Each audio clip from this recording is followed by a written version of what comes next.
Dalla settimana prossima comincerà la distribuzione, perché nel frattempo stiamo raccogliendo le domande, che a questa mattina sono circa 130. Un sostegno economico attivato già nella giornata di ieri con la pubblicazione del documento da compilare. Nel modello che troverete nel sito ci sono indicate tutta una serie di requisiti. Chi oggi ha la priorità per accedere a questi fondi sono coloro che non hanno già dei percorsi con i servizi sociali e che non hanno già ottenuto il reddito di cittadinanza. A disposizione di chi ha questi requisiti e nel conto corrente meno di 5.000 euro, al momento sono arrivati 450.000 euro. Si parta da 70 euro per chi ha un nucleo familiare composto da una persona, fino a un massimo di 200 euro per nuclei familiari da 5 persone in su. Operazioni semplici da fare rigorosamente a casa. Scarica il modello, lo compila con i propri dati, lo rinvia seguendo le indicazioni del sito a un indirizzo mail che è stato creato e destinato, e nei giorni successivi verrà contattato appunto dalla Protezione Civile, che consegnerà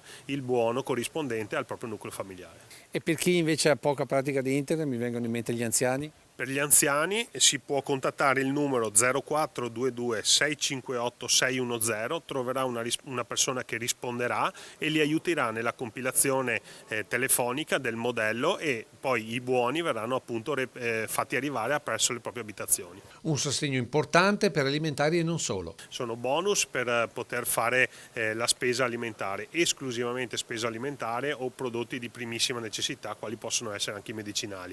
È stato aperto una manifestazione di interesse per far aderire le attività commerciali, che entro domani alle 12 manifesteranno il proprio interesse, quindi poi faremo avere a partire da lunedì l'elenco delle attività commerciali che hanno aderito a questa iniziativa. E dove si potrà fare la spesa, che però non sarà uguale a quella fornita da altri comuni. Come ANCI Veneto abbiamo cercato di dare delle linee guida che però non sono vincolanti, poi ogni sindaco, in base alle caratteristiche del proprio territorio e alle opportunità che si manifestano, potrà agire diversamente.